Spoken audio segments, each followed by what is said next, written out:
pour pouvoir entretenir les stades. Tous ces stades que vous avez cités sont effectivement laissés pour compte. Il a fallu ces derniers jours pour qu'on en parle. Sinon, ce sont des stades qui ont été créés, mais qui sont restés à l'abandon. Il n'y a pas eu de suivi. Et c'est ça la difficulté. Alors, on va s'orienter juste sur un autre aspect. Monsieur Vremen Serge Yvon, bonsoir. Bonsoir, monsieur.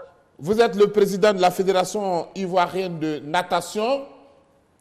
Alors, j'imagine qu'à votre niveau, au niveau de la natation, il n'y a pas de problème hein, concernant les infrastructures sportives, disons les piscines. Vous fonctionnez correctement? Non, pas du tout. Je pense qu'on est l'une des fédérations subissant véritablement l'effet des infrastructures.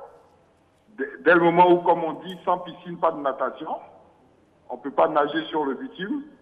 Donc il est tout à fait normal pour nous qu'on dispose, je dirais, au minimum des infrastructures pour pouvoir promouvoir cette discipline-là. Mais vous avez la piscine d'État de Treichville. La piscine d'État de Treichville, il faut dire que cette piscine a été créée depuis 1962. C'est la seule piscine qui est restée sur la ville d'Abidjan et qui est disponible pour les athlètes au niveau de la Fédération de natation. Et il faut savoir que depuis 1962, cette piscine-là n'a pas subi de véritable réhabilitation. Donc en termes de normes, en termes, je dirais, de compétitivité propre, même pour les athlètes, elle n'est plus adaptée. Donc elle est fermée depuis le mois de janvier, de sorte à ce qu'on procède à une réhabilitation et qu'on la mette aux normes. Alors comment vous faites pour fonctionner, vous? Vous dites? Comment vous allez faire pour fonctionner? Non, nous, aujourd'hui, on se retrouve confrontés à cette situation et donc on est obligé de négocier avec les propriétaires de piscines privées. Et ces propriétaires de piscines privées-là, pour qu'ils nous donnent des canaux horaires, de sorte à ce que nos athlètes puissent participer ou en tout cas s'entraîner convenablement. Mais déjà, pour que ces piscines privées-là puissent nous offrir ça, il faut forcément qu'on puisse apporter des appuis. Et ce qui est difficile, donc c'est un peu l'histoire du serpent qui se mord la queue, c'est-à-dire on n'a pas les moyens, on n'a pas les infrastructures, on négocie, on nous demande les moyens, et donc voilà, on n'en finit pas de sortir de cette difficulté. Voilà, monsieur Vremen, on a du mal à vous entendre correctement, mais on a saisi l'essentiel. Hein, donc, en tout cas, merci pour votre participation. Choilio, allez-y. Oui. Merci à vous. Merci bien. Au niveau des infrastructures sportives, il y a le cas de Boaké qui me cœur. Il y a eu l'ancien stade municipal de Boaké, à l'époque, qui a abrité de gros matchs, des matchs mythiques, comme ASEC Afia en 1976, comme Côte d'Ivoire, il y a eu des grands matchs sur ce stade. Côte d'Ivoire-Mali, le fameux Côte d'Ivoire-Mali. Il y a eu des grands matchs sur ce stade. Et à la construction du stade de la paix, du nouveau stade, ce stade-là a été abandonné. Moi, il y a 5 mois de cela, j'ai fait un tour à Boaké, j'ai vu ce stade, j'ai failli couler des larmes. Parce que c'est inimaginable que dans un pays qui se veut un grand pays de football, on puisse avoir deux enceintes d'une telle dimension et puis les abandonner. C'est inadmissible. Donc là, ce cas du stade, de l'ancien stade de Boaké doit pouvoir interpeller le ministère des Sports. Il faut faire quelque chose pour ce stade. Voilà, messieurs, nous allons avancer. Nous allons parler maintenant des infrastructures sportives au niveau des communes, parce qu'on revient toujours également aux communes. Hein. Alors, est-ce qu'à ce niveau, pour vous, hein, tout se passe bien au niveau des communes? Écoute, Sébastien, c'est la même question. Cette question qui est relative à l'État, à l'ONS-ODU, c'est la même question qui est relative aux communes et aux conseils régionaux. Il n'y a pas de différence. C'est pour ça que je disais tantôt à M. Bogrefo qu'il est le rôle de l'État de tout faire. Si l'État ne peut pas faire, alors l'État fait appel au privé pour pouvoir gérer les infrastructures qu'il a créées. Mais quand on parle de communes, les communes, c'est quoi? Toutes les recelles communales vont au niveau du trésor ivoirien. C'est la même chose, c'est cette même somme d'argent qu'on utilise pour, je veux dire, injecter encore dans le développement de la Côte d'Ivoire des infrastructures ivoiriennes. Donc, voici des images. Hein. Ce sont les On mêmes utilise choses. aussi ces infrastructures Voilà. pour des champs de Ce sont les mêmes choses, il n'y a rien d'autre, que ce soit au niveau des conseils, au niveau des conseils régionaux, au niveau des mairies, ce sont les mêmes choses, parce que les mairies n'ont pas construit ces infrastructures-là. Pourquoi ce manque d'intérêt au niveau des autorités? S'il vous plaît, si vous permettez. Voilà, c'est la Le bonne manque question. d'intérêt, en fait, il faut faire une différence. C'est une précision, j'allais dire. Quand une collectivité locale ou une commune construit un stade, ça devient son patrimoine. À partir de ce moment-là, cette commune ou cette collectivité s'engage à l'entretenir. Mais si une commune construit un stade, j'en ai pas encore vu en Côte d'Ivoire, en dehors du stade Jackie Jackson, à Yopougon, il n'y en a pas. Donc, ils n'ont pas d'abord les moyens. Ces communes-là n'ont pas les moyens de construire des infrastructures. Quand c'est le cas et que ces infrastructures sont utilisées par des gens extérieurs à la commune, il faut que ces gens-là versent l'argent à la commune parce que les communes ont d'autres priorités.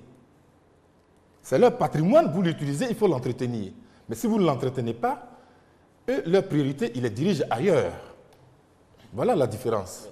Sébastien, Allez-y. bon, ce que moi je voulais ajouter, c'est que quand on parle de communes, il faut peut-être redescendre un peu sur terre par rapport aux infrastructures nationales.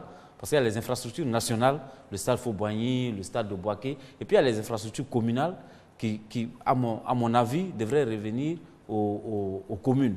C'est-à-dire qu'il y a le sport d'élite et il y a le sport de masse.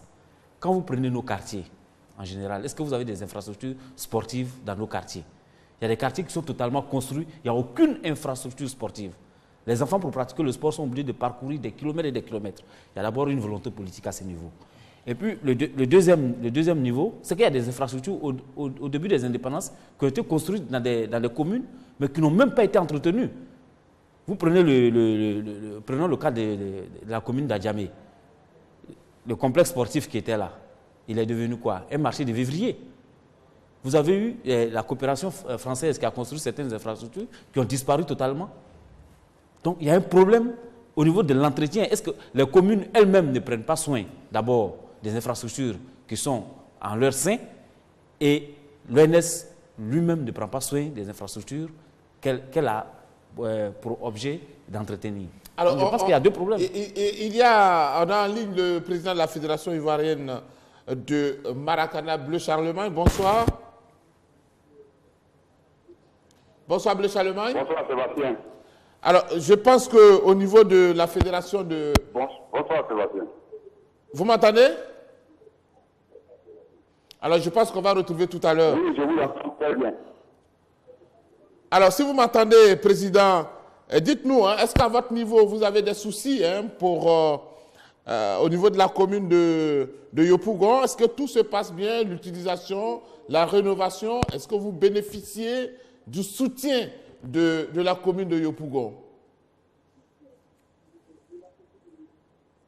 Bon, je vais vous dire tout de suite déjà que Sébastien, vous connaissez très bien l'historique donc de notre présence donc au niveau de Piassol. Vous savez que nous sommes une discipline émergente.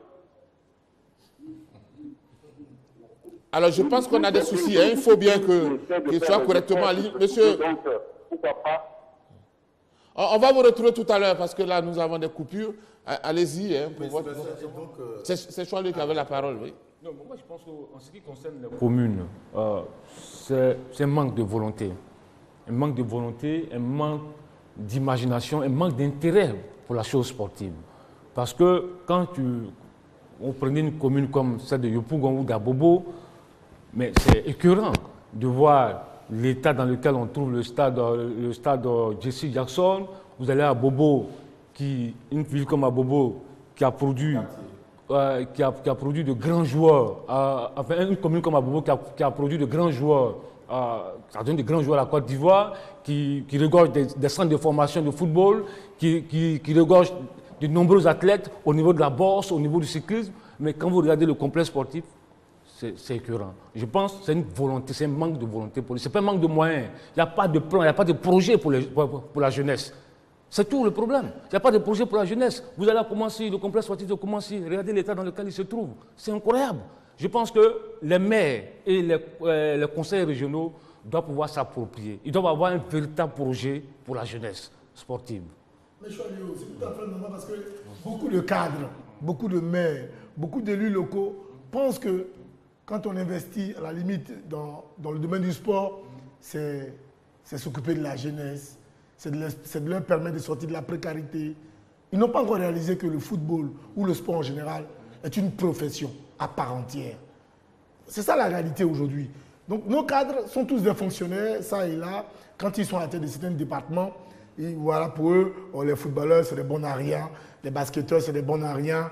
Bon, faisons ceci, faisons cela, et puis après, on avance. Voilà le véritable problème en Afrique subsaharienne. C'est lorsqu'on va comprendre qu'investir dans le développement sportif, c'est rehausser l'image de marque d'un pays, c'est là qu'on va réaliser. Parce que ce qu'on appelle les Jeux Olympiques et autres, là, la Coupe du Monde et autres, là, rehausse l'image d'un pays. Et c'est seuls les athlètes qui arrivent à rehausser les images des pays. Quand le président Hassan Ouattara voyage, par exemple, contre son l'île nationale, après lui, c'est devant Drogba ou bien devant Yaya Touré que l'île nationale, le drapeau ivoirien monte. Devant qui d'autre devant lequel le drapeau ivoirien s'élève? Personne d'autre. Les athlètes, la petite sœur Aouré, quand elle est là, le drapeau ivoirien flamme. Mais c'est lorsque nos dirigeants, nos élus locaux et autres vont réaliser que sont les athlètes là qui vendent l'image, surtout les véritables ambassadeurs de ce pays, c'est là qu'ils vont prendre les choses en main. Sinon, pour l'instant, ils pensent qu'ils nous rendent des services. On va écouter, s'il vous plaît, monsieur Bleu Charlemagne. Bonsoir. Bonsoir, Sébastien. Je pense qu'on a vraiment du mal à comprendre la liaison. Donc, monsieur Bleu Charlemagne, si vous nous écoutez, bon, on est obligé malheureusement de continuer cette émission. Voilà, allez-y. D'abord, vous dire, les dirigeants de la FIF peuvent témoigner, ou les journalistes sportifs qui étaient présents à la dernière Coupe du Monde au Brésil.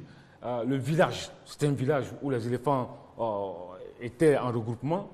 Mais on a visité le complexe sportif qui a été créé par la commune, par les responsables communaux de ce village-là. Mais attends, c'est un chef-d'œuvre. Il y a des terrains de football, des terrains de volley, il y a une piscine, mais il y avait tout. C'est un village au Brésil. Mais quand on voit ça, on sort de là, on nous ramène, on va à Yopougon, on va à Koumansi, on va à Bobo. Mais franchement, c'est terrible. On m'a dit après Choualio que, regardez par exemple, vous montriez cette semaine même, en début de semaine, les images du stade Ali Tibité de Bondoukou, qui est quand même, c'est une commune aussi. Mais quand l'État a construit ces stades-là, le ministère et l'ONS s'en ont accaparés, à tel point que les communes ne se sentent plus concernées par la gestion de ces stades-là. Regardez ce qui arrive. Ils sont incapables aujourd'hui, parce qu'il n'y a ni l'ONS, il n'y a ni les communes, il n'y a ni la collectivité. Ces infrastructures sont laissées à la merci des intempéries. Il n'y a pas de clôture. Cela entraîne aussi le problème de la sécurité dans les stades. Regardez ce qui s'est passé dimanche dernier quand des dirigeants sont rentrés sur le terrain, par exemple.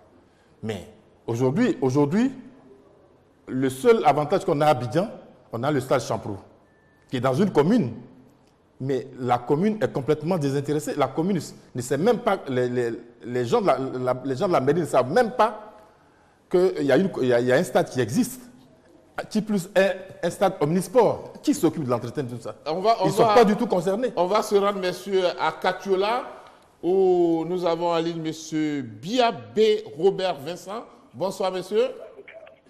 Oui, bonsoir Sébastien Mouniel, bonsoir à toute la Côte d'Ivoire sportive. Alors, monsieur Biabé, vous êtes à Katiola, où évolue aujourd'hui l'équipe de Korogo et puis l'équipe de Bouaké FC. Dites-nous si c'est la mairie ou si c'est le conseil régional ou l'ONS qui a rénové ces infrastructures sportives. Merci Sébastien. Ce n'est ni l'ONS ni la mairie de Katiola, encore moins le conseil régional, qui sont à la base de cette rénovation, ne serait-ce que partielle, du stade Thomas d'Aquin de Katiola. Alors pourquoi vous... Allez-y. Lorsque nous avons été approchés par les responsables de Siokorogo, qui avaient compris l'impact que cela pouvait avoir sur la jeunesse de Katiola, et nous nous sommes investis personnellement à faire en sorte que nous puissions accompagner les dirigeants du Siokorogo dans ce projet. Alors aujourd'hui, est-ce que vous êtes seul à utiliser, c'est le CO Korogo seul qui utilise ce stade? Et qui en a la gestion? Depuis une semaine déjà, il y a Boaké FC qui a joué son match ici contre Djekanou, Afad de Djekanou. Et on nous laisse entendre que très bientôt aussi, certainement, que Asodélu viendra jouer, Asodengele, pardon, viendra jouer également à Katela. Vous avez mis combien pour renouveler ce stade? Bon, au 14 décembre 2014, nous étions à 2 362 000 francs. Au 14 décembre, nous allons adresser des courriers à qui de droit déjà pour relever cela. Mais jusque-là, nous attendons de le voir. Mais le stade est maintenant utilisé. L'ONS utilise aussi ce stade? Pardon? Est-ce que l'ONS utilise ce stade? Non. Dans la nomenclature du ministère, là où l'ONS n'est pas représenté, les directions régionales sont à même de prendre la place de l'ONS. Et c'est ce que nous avons fait. Mais vous savez que dans la fête de répartition des recettes des matchs, je vous dis, hein, ce n'est pas un secret, l'ONS n'a que 5 000 francs par match, le représentant de l'ONS que je suis. D'accord. Alors aujourd'hui, est-ce que au niveau de la commune, la mairie essaie quand même de venir pour vous aider, le conseil régional essaie quand même de venir à votre secours? Oui, je pense quand même que nous avons eu des oreilles attentives à ce niveau. Je voudrais, si vous le permettez, citer ici quelques personnes, personnalités originaires de Katola qui nous ont aidés dans ce projet, notamment le commissaire Touré de l'école de police, le DG de l'école de police, le frère Kamara Ouattara Tourment qui est d'ici également. Et puis, nous avons eu un coup de main quand même de deuxième vice-président du conseil régional, le doyen Katia, ainsi que le deuxième adjoint au maire, le grand frère Kodé Moussa, qui nous a apporté, qui a payé les manœuvres pendant 2 jours, 20 manœuvres pendant 2 jours, lorsque nous faisions cet abus. Voilà quelques personnes déjà qui ont pu nous aider dans ce projet. Mais le reste, c'est de notre propre fête. Voilà, avec merci. Le dirigeant de Sokologo, bien sûr. Merci donc pour votre participation, monsieur. Est-ce que vous pensez que tout ça décourage un peu les mécènes, ceux qui veulent vraiment soutenir le football, soutenir le handball, soutenir le volley, toutes les disciplines? Logiquement, parce qu'on ne peut pas jouer au football sur des pelouses pourries. Parce que d'abord, un match de football, c'est sur une pelouse. Mais la dernière fois, la RTI a présenté les images du match Tanda Sporting, deuxième mi-temps. Ici à Crècheville? Ouais. Non, Tanda Sporting. Tanda Sporting, le match qui a été arrêté sous une pluie diluvienne. Mais c'était incroyable quand même. Donc c'est pour vous dire que tout ça n'encourage pas la pratique du sport de haut niveau. Parce que le sport, aujourd'hui, le sport est devenu une industrie. Et pour la pratique du sport, il faut un minimum, il faut des infrastructures. Lorsqu'il n'y a pas d'infrastructure, on ne peut pas demander des médailles, on ne peut rien demander aux athlètes. Parce que déjà, il n'y a pas de volonté politique. Aujourd'hui, moi je suis souvent écœuré lorsque je vois la Côte d'Ivoire qui gagne une Coupe d'Afrique des Nations. On voit tous ces hommes politiques qui sortent. Aujourd'hui, la Coupe est en train de faire le tour de la Côte d'Ivoire. Mais tous ces élus-là, ils sont là. Il faut bien que ça se passe dans le stade. Non, j'arrive. Tous ces élus-là, on les voit en train d'aller toucher la coupe, de donner des bisous à la coupe. Mais c'est ça, c'est aussi ça. Montrer que le sport aujourd'hui est important. Le sport est extrêmement important. Aujourd'hui, on ne peut pas jouer avec le sport. Moi, je pense que le gouvernement, l'État de Côte d'Ivoire, doit pouvoir prendre ses responsabilités. Il faut des décrets, il faut des décisions pour impliquer ces maires, ces conseils généraux, toutes ces personnes-là, toutes ces autorités-là pour la gestion de nos infrastructures sportives, parce que c'est ça qu'il s'agit. Aujourd'hui, on ne doit plus laisser faire, parce qu'à cette allure, sans infrastructure, on ne peut pas pratiquer le sport. Ce n'est pas possible. Il ne faudrait pas qu'on se trompe, parce que ce que aujourd'hui, nos clubs réalisent des miracles. Quand vous regardez des matchs de championnat sur des pelouses, de telles pelouses, vous allez à Bondoukou, vous allez, qu'on appelle à San Pedro, à Niamey, allez voir le stade d'Aniamey, le stade municipal d'Aniamey. Mais c'est vraiment n'importe quoi, excusez-moi du thème. Mais c'est pour vous dire, trop c'est trop, il faut arrêter tout ça. Il faut que l'État de Côte d'Ivoire puisse prendre ses responsabilités afin d'amener tous ces élus, ces maires, ces conseils généraux, régionaux plutôt, à s'intéresser aux infrastructures, à la construction des infrastructures sportives. C'est comme ça qu'il faut les sauver? Oui. Allez-y, vous. Oui, je voudrais dire simplement que il faut responsabiliser nos collectivités locales, nos communes. Il faut les responsabiliser.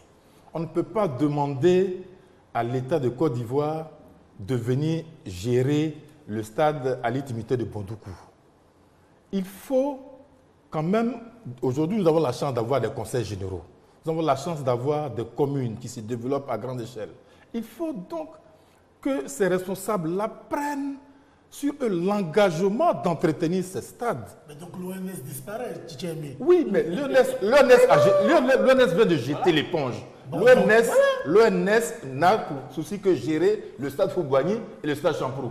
Ou bien, à la limite, le stade municipal, le stade de la paix de Bouaké. Tu comprends? Mais il faut les responsabiliser parce que tant que c'est dans le flou, les stades qui ont été construits ont été laissés à qui? Les 19 stades dont vous avez parlé tout à l'heure. On était laissé à l'ONS. L'ONS ne fait pas son travail. Or, il faut ces infrastructures-là pour que le football et les disciplines se développent. Les stades construits, mais il n'y a pas de suivi. Alors, il faut que les responsables de communes prennent leurs responsabilités. Non, mais mieux je proposerais que l'État privatise ces infrastructures-là. Parce que si l'État veut les privatiser, en tout cas, moi, je serais très prenant. Moi, je serais très prenant. Vous avez des idées déjà? Oui, tout à fait. Parce que s'il faut prendre le centre Bleka Boda de Gagnoa et le privatiser, c'est tranquille pour nous. Parce que derrière le terrain de football, il y a un terrain de basket, il y a un terrain de volley, un terrain de tennis. C'est sûr que les jeunes gens de la commune et de toute la région du Gord vont participer à... Alors, monsieur, on va procéder par les conclusions déjà. Vous avez 45 secondes pour votre conclusion. Allez-y.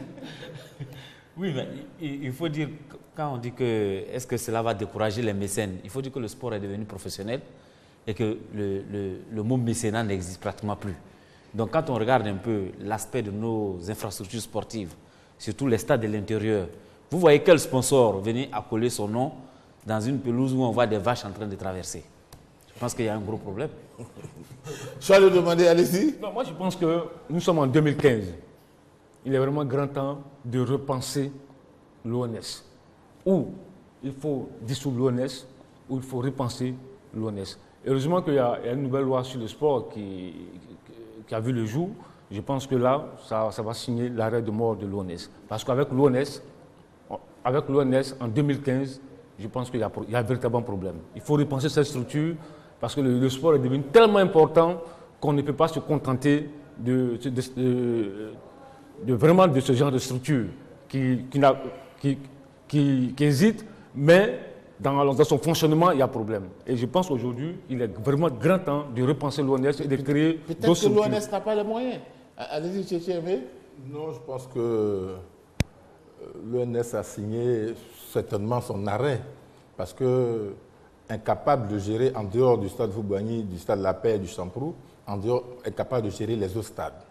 Alors, il faut encourager les volontés qui veulent bien entretenir ces stades-là, notamment le président de Gagnoa, le président de Tanda, le président de certains clubs qui... Il ne faut pas oublier que le stade d'Abengourou avait été entièrement renouvelé par l'ex-président Yaokou Firouzé également. On va en arriver là forcément un jour. Ce n'est peut-être pas demain, mais il y en a qui pointent déjà du bout du nez. Il faut les encourager parce que s'ils veulent attendre les ressources de l'État, ils attendront jusqu'à Matousalem. Et je pense que... Allez-y. Écoutez, moi, ce que je pourrais dire, mon propos va aller à l'encontre directement parce qu'au vu de tout ce qu'on vient de dire ici, je pense que moi, c'est un appel qu'il lance au président Alassane Ouattara. Parce qu'il faut être clair. Le président Alassane Ouattara, dans toutes ses tournées à l'intérieur du pays, avec le ministre Patrick Hachi, ils ont rénové pratiquement pas mal d'infrastructures, sauf les infrastructures sportives. Je vous invite, monsieur le Président, à penser un temps soit peu à nous, les sportifs, en rénovant toutes nos infrastructures sportives. Parce que l'émergence 2020, vous devrez compter aussi avec nous, nous les sportifs. Si vous pouvez nous aider, à mon sens, la somme peut-être de 10 milliards, parce que vous en avez tellement à toutes les communes de Côte d'Ivoire, ne serait-ce que 10 milliards, à un consortium de sportifs composée de handballeurs, de basketteurs et autres, nous pouvons nous occuper nous-mêmes de nos infrastructures. Parce qu'il est grand temps que vous pensez aussi à nous, Monsieur le Président. Merci beaucoup à vous, messieurs, pour votre participation, en tout cas à ce numéro de 3e mi-temps. Nous vous avons écouté largement. Nous savons qu'aujourd'hui, il y a véritablement un problème en ce qui concerne les infrastructures sportives. Nous avons cité 19 stades et en dehors de quelques stades d'Abidjan et de Bouaké, eh bien, les autres infrastructures n'existent que de nom. Alors, que faire? La question appartient, et la réponse appartient au ministère des Sports et puis aux autorités. Nous pensons que demain sera un autre jour qui va se lever sur nos différents stades et que les choses vont aller dans le bon sens. Merci et bonne suite de programme sur RTI2.